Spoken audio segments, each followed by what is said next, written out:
Hey everyone, welcome back to English Flow. I'm Jack. And I'm Amy. How's it going, Jack? I'm doing great, thanks. So Amy, today we've got a really exciting topic. We're talking about something that almost every English learner struggles with at some point. Oh, yeah, what's that?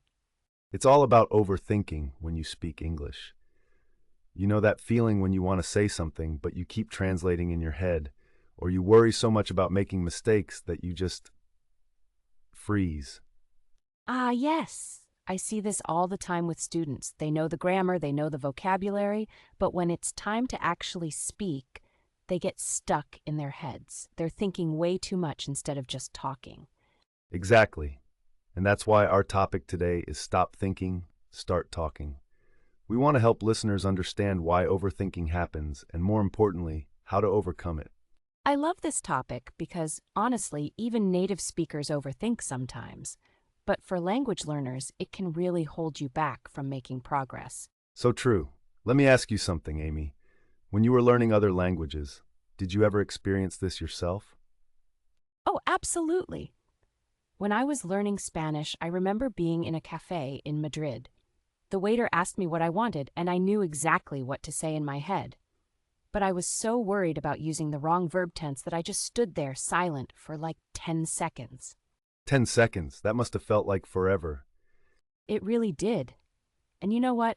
When I finally spoke, I probably made mistakes anyway. But the waiter understood me perfectly, and I got my coffee. That's when I realized that communication is more important than perfection. That's such an important lesson.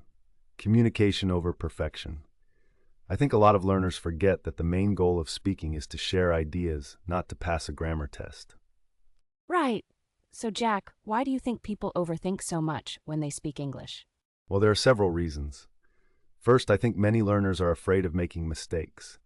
They've been in classrooms where mistakes were corrected immediately, sometimes in front of everyone. So they develop this fear of being wrong. That's a big one. The fear of judgment is really powerful. Nobody wants to feel embarrassed or look foolish. Exactly.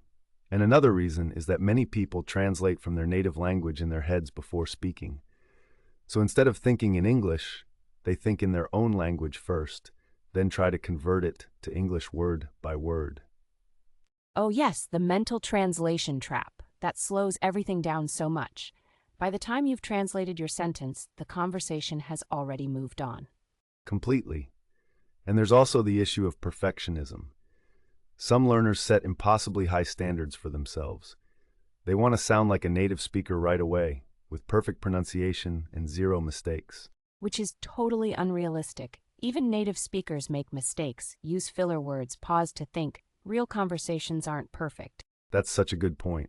Real conversations are messy. There are pauses, corrections, and sounds. All of that is completely normal. So let's talk about solutions. How can our listeners stop overthinking and start talking more naturally? Great question. I think the first step is to change your mindset about mistakes. You need to accept that mistakes are not failures. They're actually proof that you're learning and practicing. I love that perspective. Every mistake is a learning opportunity. When I make a mistake in Spanish now, I actually get excited because it means I'm pushing myself to try new things. Exactly. And here's something practical. Instead of aiming for perfect grammar, aim for successful communication. If the other person understands you, you've succeeded. That takes so much pressure off. What else can help? Well, you need to practice thinking in English instead of translating. This is really important, but also really difficult to do. It is difficult. Do you have any tips for how to actually do this? Sure. One technique is to start small. Throughout your day, try to think simple thoughts in English. Like when you're making breakfast, think, I'm making coffee, or this toast smells good. Just simple present tense sentences about what you're doing or seeing. Oh, that's really practical. So you're basically narrating your life in English, even if it's just in your head. Exactly. And as you get more comfortable, you can make it more complex. Instead of just, I'm making coffee, you might think, I'm making coffee because I didn't sleep well last night. I stayed up too late watching that new series. I like that progression. You're building up your ability to think in English gradually. It's not all or nothing. Right? And another helpful technique is to practice speaking out loud when you're alone. Talk to yourself in English. Yes, I know some people feel silly doing this, but it's honestly one of the best ways to practice. You can make mistakes without any judgment, and you can practice as much as you want. And you know what? You can even have conversations with yourself. Ask yourself questions and answer them. Like, what should I eat for lunch today? Maybe I'll have a sandwich. What kind of sandwich? I think a chicken sandwich would be nice. That's actually a great way to practice question forms, too. Speaking of practice, what about practicing with other people? That's where the overthinking really kicks in for most learners. True. When practicing with others, I think it helps to find a safe practice partner, someone who's also learning, or someone patient who won't judge your mistakes. Language exchange partners are perfect for this. You both know you're learning, so there's no pressure to be perfect. You can help each other. Absolutely. And here's a tip. When you're in a conversation and you feel yourself starting to overthink, take a breath and just start speaking with whatever words come to you. Don't wait for the perfect sentence to form in your head. That's really important. It's better to say something simple and clear than to say nothing at all while you search for the perfect complex sentence. Right. For example, if you can't remember the word comfortable, don't freeze. You could say, "This chair feels good," or "I like sitting here." Get your meaning across with the words you do know. That's called circumlocution, right? Describing something when you don't know the exact word. Exactly. It's a really useful communication strategy. Native speakers do this too when they can't think of a word. They'll say things like, that thing you used to open bottles, instead of just staying silent. Good point. So listeners, if you forget a word, describe it. It keeps the conversation flowing and actually shows good communication skills. Now let's talk about the speed of speaking. A lot of learners think they need to speak really quickly to sound fluent. Oh, this is such a common misconception. Speaking quickly doesn't equal fluency. In fact, speaking too quickly when you're not ready can lead to more mistakes and more anxiety. Exactly. It's much better to speak at a comfortable pace, even if it feels slow to you. Clear and slow is better than fast and confusing. And you know what? Native speakers appreciate it when you speak clearly, even if it's slower. It shows you care about communicating effectively. Plus, when you speak at a comfortable pace, you have time to notice your mistakes and maybe even correct them naturally. That's part of the learning process. Good point. Now let's talk about something that might sound contradictory to our stop thinking message. You do need to think a little bit, right? Ha! Yes, good catch. We don't mean turn your brain off completely. What we mean is stop overthinking about grammar rules and perfection. But do think about your message. What are you trying to communicate? Exactly. Focus on the meaning, not on whether you're using past perfect or present perfect. Focus on what you want to say, not how perfectly you're saying it. And here's another important thing. Use filler words. Words like well, so, actually, I mean. These give you time to think while you're speaking. Oh yes, filler words are so useful. They make you sound more natural too. When you say, well, I think that, you've bought yourself a second to organize your thoughts. Exactly. Native speakers use fillers all the time. It's completely normal to say, let me think, or well, actually. These phrases are part of natural English. So listeners, don't be afraid to use these. They're tools that help conversations flow naturally. What other tips do you have, Jack? Let's talk about body language and nonverbal communication. This can really help when words aren't coming easily. That's a great point. You can use gestures, facial expressions, and even drawings if needed. Communication isn't just about words. Right! If you're trying to describe something tall, use your hands to show the height. If you're excited about something, let your face show it. These nonverbal cues support your message. And they take pressure off finding the perfect words.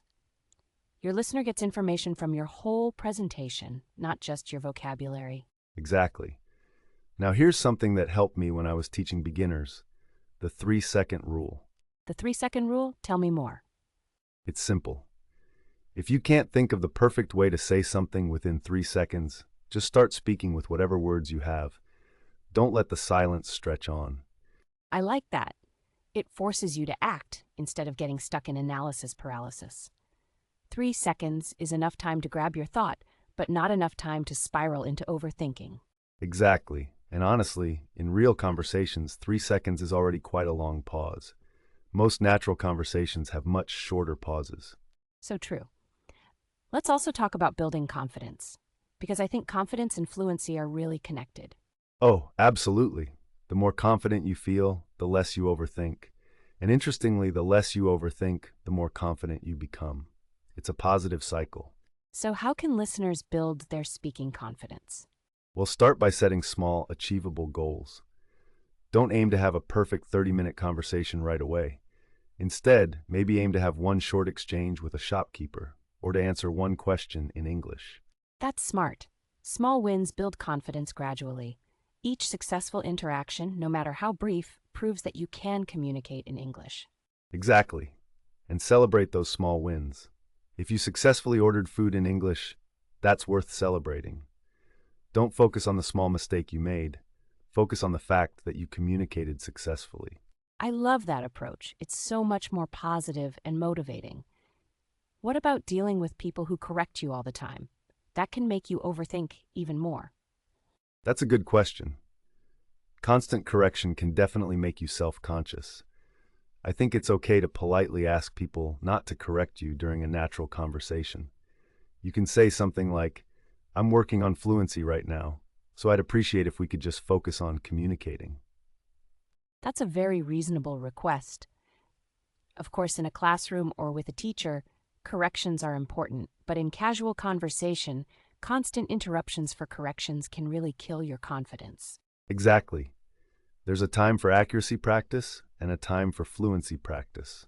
Both are important, but they serve different purposes. So, listeners, remember, when you're practicing speaking, prioritize fluency. Don't let the fear of mistakes stop you from talking. Right. And here's one more really important point. Expose yourself to natural English conversations. Watch TV shows, listen to podcasts, watch videos. This helps you internalize the natural rhythm and flow of English. Yes, when you hear how real people speak with pauses, corrections, filler words, and imperfections, you realize that natural speech isn't about perfection. Exactly. You'll notice that even native speakers sometimes struggle to find the right word, or they start a sentence one way and finish it differently. It's all normal. This is so reassuring for learners to hear.